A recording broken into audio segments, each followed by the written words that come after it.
ಮಾನವನಿಗೆ ಕಷ್ಟಗಳು ಅನೇಕ. ಅವನು 3 ವಿಧವಾದಂತಹ ಕಷ್ಟಗಳನ್ನು ಅವನು ಜೀವನದಲ್ಲಿ ಅನುಭವಿಸ್ತಾ ಇರ್ತಾನೆ. ಅವನು ಹಿಂದಿನ ಜನ್ಮದಲ್ಲಿ ಮಾಡಿರ್ತಕ್ಕಂಥ ಪ್ರಾರಬ್ಧ ಕರ್ಮ, ಆಗಾಮಿ ಕರ್ಮ ಮತ್ತು ಈ ಯುಗದಲ್ಲಿ ಈ ಜನ್ಮದಲ್ಲಿ ಮಾಡುವಂಥದ್ದು ಇವೆಲ್ಲವೂ ಕೂಡ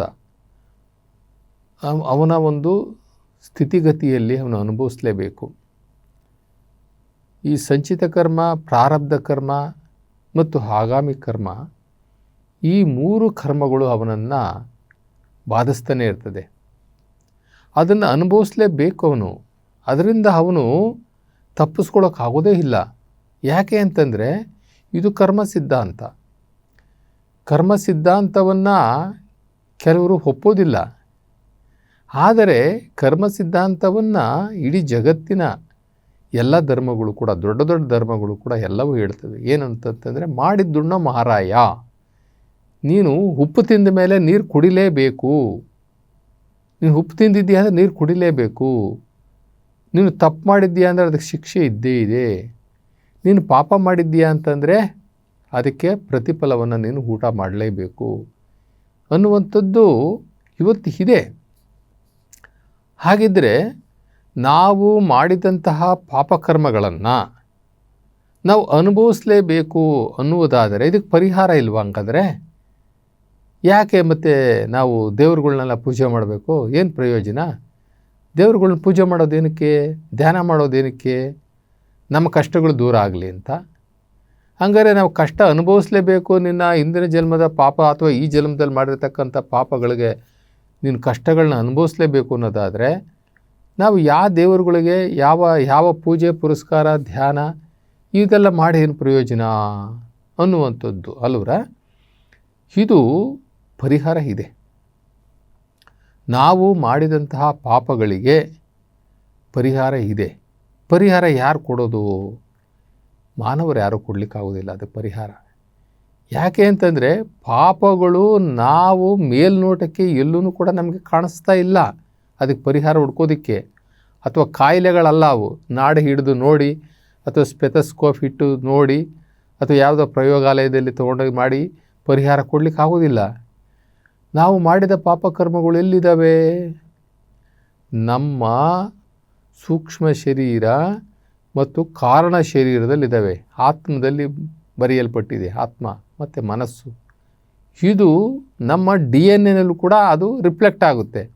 ಆ ಪಾಪಕರ್ಮಗಳನ್ನ ಅನುಭವಿಸ್ಬೇಕಲ್ಲ, ಅಲ್ಲಿಂದ ಇಲ್ಲಿಗೆ ನಮ್ಮ ದೇಹದ DNA ಟ್ರಾನ್ಸ್ಫರ್ಮ್ ಆಗುತ್ತೆ.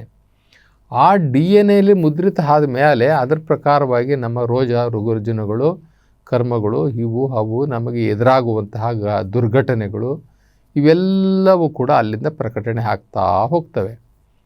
ಹಾಗಿದ್ದಾಗ ನಾವು ಯಾವ ರೀತಿ ಇವುಗಳಿಂದ ನಾವು ತಪ್ಪಿಸಿಕೊಳ್ಳಬಹುದು ಅಂತ ಅನ್ನುವುದಾದರೆ, ನಮಗೆ ಯಾರು ಶಿವನಿಗೆ ಶರಣಾಗ್ತಾರೆ, ಯಾರು ಶಿವನಿಗೆ ತನ್ನನ್ನೇ ತಾನೇ ಬಲಿಹಾರಿಯಾಗಿ ಮಾಡಿಕೊಳ್ತಾರೆ, ಯಾರು ಶಿವನಿಗೆ ಆತ್ಮಾರ್ಪಣೆ ಮಾಡಿಕೊಂಡು ಸಂಪೂರ್ಣವಾಗಿ ಶಿವನಿಗೆ ಶರಣಾಗತಿಯನ್ನು ಯಾರು ಹೊಂದುತ್ತಾರೋ ಅವರು ಶಿವನಿಂದ ರಕ್ಷಣೆಯನ್ನು ಪಡಿತಾರೆ. ಅವರ ಪಾಪ ಕರ್ಮಗಳಿಂದ ಅವರು ತಪ್ಪಿಸಿಕೊಳ್ತಾರೆ. ಆ ಪಾಪಕರ್ಮಗಳು ಅವರನ್ನು ಬಾಧಿಸಿದರೂ ಸಹ ಯಾವುದೇ ಪ್ರಾಣಹಾನಿ ಮಾನಹಾನಿ ಆಗದಂತೆ ಅವು ಬಹಳ ಸುಲಭನಾಗಿ ಆ ಕಷ್ಟಗಳು ಬೆಣ್ಣೆ ಕರಗಿದಂತೆ ಕರಗೋಗ್ಬಿಡ್ತವೆ. ಯಾವಾಗ? ಶಿವನ ಆ ಪರಮಾತ್ಮ ಶಿವನ ಅನುಗ್ರಹ ಇದ್ದಾಗ ಎದುರಾಗ್ತವೆ. ಎದುರಾದ್ರೂ ಕೂಡ ನಮ್ಮ ಮಾನ ಮತ್ತು ನಮ್ಮ ಪ್ರಾಣಕ್ಕೆ ಯಾವುದೇ ರೀತಿಯ ಅಪಾಯ ಆಗೋದಿಲ್ಲ. ಆಕ್ಸಿಡೆಂಟ್ ಆಗುತ್ತೆ, ಸಾಯಲೇಬೇಕಾಗಿರ್ತದೆ, ಅವರು ಸಾಯೋದಿಲ್ಲ. ಮೊನ್ನೆ ಇತ್ತೀಚೆಗೆ ಒಂದು ದುರ್ಘಟನೆ ನಡೀತು. ಒಂದು ವಿಮಾನದಲ್ಲಿದ್ದಂಥವ್ರು ಎಲ್ಲರೂ ಸುಟ್ಟು ಕರಕಲಾಗಿ ಹೋಗವ್ರೆ. ಆದರೆ ಒಬ್ಬನೇ ಒಬ್ಬ ಆ ದುರಂತದಿಂದ ಏನೂ ಆಗಿಲ್ವೇನೋ ಅನ್ನುವ ರೀತಿಯಲ್ಲಿ ಪಾರಾಗಿದ್ದಾನೆ. ಇದು ಪವಾಡ. ಇವೆಲ್ಲ ನೋಡ್ತಾ ಇದ್ದಾಗ ನಮಗೆ ಯಾವುದೇ ಪಾಪ ಕರ್ಮಗಳನ್ನು ಮಾಡಿದ್ರೂ ಸಹ ಶಿವನು ಕರುಣಾಮಯಿಯಾಗಿರೋದ್ರಿಂದ, ಅವನು ಕರುಣಾಸಾಗರನಾಗಿರೋದ್ರಿಂದ, ಅವನು ಪತಿತರನ್ನು ಪಾವನ ಮಾಡುವವನಾಗಿರುವುದರಿಂದ ನಮ್ಮಂತಹ ಪತಿತರನ್ನು, ನಮ್ಮಂಥ ಪಾಪ ಮಾಡಿದವರನ್ನು, ಯಾರು ಶರಣಾಗ್ತಾರೋ ಅವರನ್ನು ಪಾವನ ಮಾಡುವಂತಹ ಹೊಣೆಗಾರಿಕೆ ಅವನ ಮೇಲೆ ಇರೋದ್ರಿಂದ, ಅವನು ಆ ದಯಾಸಾಗರನಾಗಿರೋದ್ರಿಂದ ಖಂಡಿತವಾಗಲೂ ನಮ್ಮ ಪಾಪಕರ್ಮಗಳನ್ನು ನಾವು ಅವನ ಮುಖಾಂತರ ಕಳ್ಕೊಳ್ಬಹುದು. ಇಲ್ಲಿ ಬಸವಣ್ಣನವರು ಇದಕ್ಕೆಲ್ಲ ಒಂದು ಸುಲಭ ಮಂತ್ರ ಇದೆಯಾ, ಒಂದು ಸುಲಭ ಮಾರ್ಗ ಇದೆಯಾ ಅನ್ನುವಂಥದ್ದು. ನಮ್ಮ ದೇಶದಲ್ಲಿ ಬೇಕಾದಷ್ಟು ದೇವರುಗಳಿದ್ದಾವೆ, ದೇವ್ರಿಗೆ ಲೆಕ್ಕಕ್ಕೆ ಇಲ್ಲ. ಬೇಕಾದ್ರೆ ಎಕ್ಸ್ಪೋರ್ಟ್ ಮಾಡ್ಬೋದು ಬೇರೆ ದೇಶಗಳಿಗೆ, ಅಷ್ಟು ದೇವರುಗಳು ನಮ್ಮಲ್ಲಿ ಇದ್ದಾವೆ. ಆದರೆ ಅವೆಲ್ಲ ದೇವರುಗಳೆಲ್ಲ ದೇವತೆಗಳು. ಆ ದೇವತೆಗಳಿಗೆ ನಾವು ಗುಡಿ ಕಟ್ಟಿ ಅವರೇ ದೇವರು ಅಂತ ಹೇಳ್ಬಿಟ್ಟು ನಾವು ಪೂಜೆ ಮಾಡ್ತಾಯಿದ್ವಿ, ಅದು ಬೇರೆ ಮಾತು. ಆದರೆ ದೇವನು ಒಬ್ಬನೇ. ದೇವತೆಗಳು ಅನೇಕ ಇರಬಹುದು, ಅವೆಲ್ಲ ಗುಡಿ ಕಟ್ಟಿ ನಾವು ಬೆಳಗ್ಗೆ ಸಾಯಂಕಾಲವರೆಗೂ ಅವ್ರಿಗೆ ಎಲ್ಲ ಪೂಜೆ ಪುರಸ್ಕಾರಗಳು ಮಾಡ್ಬೋದು, ಅದು ಅವರವ್ರ ಇಷ್ಟ. ಆದರೆ ದೇವ ಅನ್ನೋನು ಒಬ್ಬನೇ, ಸೃಷ್ಟಿಕರ್ತ ಅನ್ನೋನು ಒಬ್ಬನೇ. ಅವನಿಗೆ ಒಂದೇ ಮಂತ್ರ ಇರುವಂಥದ್ದು, ಒಂದೇ ಮಂತ್ರ, ಓಂ ನಮಃ ಶಿವಾಯ ಅಂತಕ್ಕಂಥದ್ದು ಒಂದೇ ಮಂತ್ರ. ಆದರೆ ನಾವು ಮಾನವರು ಸೃಷ್ಟಿ ಮಾಡ್ಕೊಂಡಿರ್ತಕ್ಕಂಥ ದೇವರುಗಳಿಗೆ ಅನೇಕ ಮಂತ್ರಗಳಿದ್ದಾವೆ. ಒಂದೊಂದು ದೇವ್ರಿಗೂ ಒಂದೊಂದು ಮಂತ್ರಗಳಿದ್ದಾವೆ, ಒಂದೊಂದು ಶ್ಲೋಕ ಇಟ್ಕೊಂಡಿದ್ದಾರೆ. ಬೆಳಗ್ಗೆ ಎದ್ದು ಸುಪ್ರಭಾತಗಳು ಇವೆಲ್ಲವೂ ಕೂಡ ಇದ್ದಾವೆ. ಸುಪ್ರಭಾತಗಳಂತೂ ಬಿಡಿ ವಿಭಿನ್ನವಾಗಿದ್ದಾವೆ. ಆದರೆ ಏಕೈಕನಾದ ಆ ಶಿವನಿಗೆ, ಆ ಶಿವ ಪರಮಾತ್ಮನಿಗೆ ಇರ್ತಕ್ಕಂಥ ಒಂದೇ ಒಂದು ಮಂತ್ರ ಅಂತಂದರೆ ಓಂ ನಮಃ ಶಿವಾಯ. ಆ ಬಸವಣ್ಣವರು ಒಂದು ವಚನದಲ್ಲಿ ತುಂಬ ಚೆನ್ನಾಗಿ ಹೇಳ್ತಾರೆ, ಭವಬಂಧನ ದುರಿತಂಗಳ ಗೆಲುವಡೆ ಓಂ ನಮಃ ಶಿವಾಯ ಶರಣೆಂದರೆ ಸಾಲದೆ. ಭವಬಂಧನ ದುರಿತಂಗಳ ಗೆಲುವಡೆ ಓಂ ನಮಃ ಶಿವಾಯ ಶರಣೆಂದರೆ ಸಾಲದೆ. ಹರ ಹರ ಶಂಕರ, ಶಿವ ಶಿವ ಶಂಕರ, ಜಯ ಜಯ ಶಂಕರ ಶರಣೆಂದರೆ ಸಾಲದೆ. ಎನ್ನ ಪಾತಕ ಪರಿಹರ. ನಾವು ಆ ಶಿವನನ್ನು ನೆನೆಸೋದ್ರಿಂದ ಎನ್ನ ಪಾತಕ ಪರಿಹರ. ಏ ಶಿವ, ಕೂಡಲ ಸಂಗಮ ದೇವ, ಶರಣೆನ್ನುತ್ತಿದ್ದೇನೆ, ನಿನಗೆ ಶರಣೆನ್ನುತ್ತಿದ್ದೇನೆ. ಎನ್ನ ಮನದಲ್ಲಿ ಮತ್ತೊಂದು ಅರಿಯನಯ್ಯ, ಎನ್ನ ಮನದಲ್ಲಿ ಮತ್ತೊಂದನ್ನು ಅರಿಯನಯ್ಯ. ಓಂ ನಮಃ ಶಿವಾಯ, ಓಂ ನಮಃ ಶಿವಾಯ. ಎನಗಿದೇ ಮಂತ್ರ, ಎನಗಿದೇ ಜಪ. ಕೂಡಲ ಸಂಗಮ ದೇವ, ನೀನೇ ಬಲ್ಲೆ ಎಲೆ ಲಿಂಗವೇ. ಇನ್ನೇನು ಬೇಕು ನಮಗೆ? ಪಾತಕ ಶತಕೋಟಿಯನ್ನು ಓಡಿಸಲು ಸಾಲದೆ ಒಂದು ಶಿವನ ನಾಮ.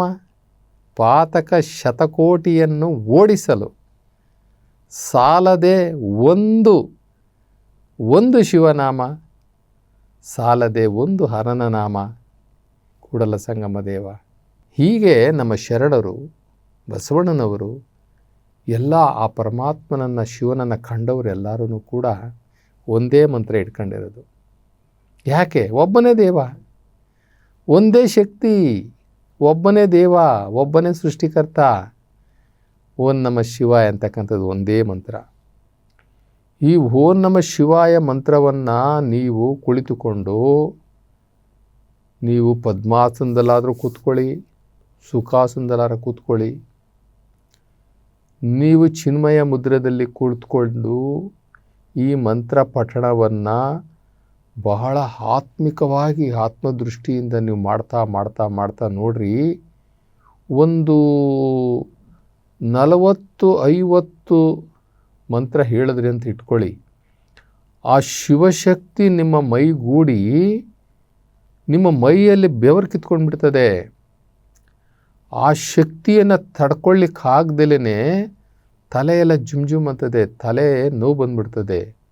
ಅಷ್ಟು ಶಕ್ತಿ ನಮ್ಮಲ್ಲಿ ಗ್ರಹಿಸುತ್ತೆ, ಆಕರ್ಷಣೆ ಆಗುತ್ತೆ, ಪ್ರವೇಶ ಆಗುತ್ತೆ. ಇದನ್ನು ಯಾರಿಗೂ ಗೊತ್ತಿಲ್ಲ, ಇದು ಯಾರೂ ಮಾಡ್ತಾ ಇಲ್ಲ. ಈ ಶಕ್ತಿಯನ್ನು, ಇಷ್ಟು ಸುಲಭನಾಗಿ ಶಿವಶಕ್ತಿಯನ್ನು ಪಡೆದುಕೊಳ್ಳುವಂತಹ ಮಂತ್ರ ಮತ್ತೊಂದಿಲ್ಲ. ಇದು ಭೂಮಿ ತೂಕದ ಶಿವ ಈ ಶಿವಮಂತ್ರಕ್ಕೆ ಈ ಪೃಥ್ವಿ ಸಮಬಾರದಯ್ಯ ಅಂತಾರೆ ಬಸವಣ್ಣನವರು. ಈ ಬ್ರಹ್ಮಾಂಡವೇ ರಚನೆ ಆಗಿರ್ತಕ್ಕಂಥ ಓಂ, ಆ ಓಮನ್ನ ಶಬ್ದದಲ್ಲೇ, ಆ ಓಂಕಾರದಲ್ಲಿ ಅಕಾರ ಉಕಾರ ಮಕಾರ, ಅದು ಓಂಕಾರದಲ್ಲೇ ಇಡೀ ಬ್ರಹ್ಮಾಂಡ ರಚನೆ ಆಗಿರ್ತಕ್ಕಂಥ ಶಿವಶಕ್ತಿ ಅದು. ನೀವು ಓಂ ನಮಃ ಶಿವಾಯ ಅನ್ನುವಂಥ ಮಂತ್ರವನ್ನು ಪಠಣೆ ಮಾಡ್ತಾ ಮಾಡ್ತಾ ಮಾಡ್ತಾ ನಿಮ್ಗೆ ಆಗುವಂತಹ ಬದಲಾವಣೆಗಳನ್ನ ನೋಡ್ರಿ. ಅದಕ್ಕೋಸ್ಕರ ಕೆಲವರು ನಮಃ ಶಿವಾಯ ಅನ್ನುವಂಥ ಮಂತ್ರ ಅಷ್ಟೇ ಉಪಯೋಗಿಸಿ, ಯಾಕೆ ತಡ್ಕೊಳ್ಳೋ ಶಕ್ತಿ ಇರೋದಿಲ್ಲ. ಓಂ ನಮಃ ಶಿವಾಯ ಇದೆಯಲ್ಲ, ಅದನ್ನು ನಾವು ತಡ್ಕೊಳಕ್ಕಾಗಲ್ಲ. ಕೆಲವರು ನಮಃ ಶಿವಾಯ ಅನ್ನುವುದರ ಮುಖಾಂತರ ಅವರು ಒಂದು ಸ್ವಲ್ಪ ಮಟ್ಟಕ್ಕೆ ಅವರ ಬಾಡಿ ಸಸ್ಟೈನಬಿಲಿಟಿ ಅದು ತಡ್ಕೊಳ್ಬೇಕಲ್ಲ, ಅದನ್ನು ನೋಡಿಕೊಂಡು ಹೇಳ್ತಾರೆ. ಅದರಿಂದ ಬಂಧುಗಳೇ, ಸಕಲ ದುರಿತಗಳಿಗೆ, ಸಕಲ ಕಷ್ಟ ಕಾರ್ಪಣ್ಯಗಳ ನಿವಾರಣೆಗೆ ಒಂದೇ ಒಂದು ದಿವ್ಯ ಮಂತ್ರ, ಅದು ಓಂ ನಮಃ ಶಿವಾಯ ಅಥವಾ ನಮಃ ಶಿವಾಯ.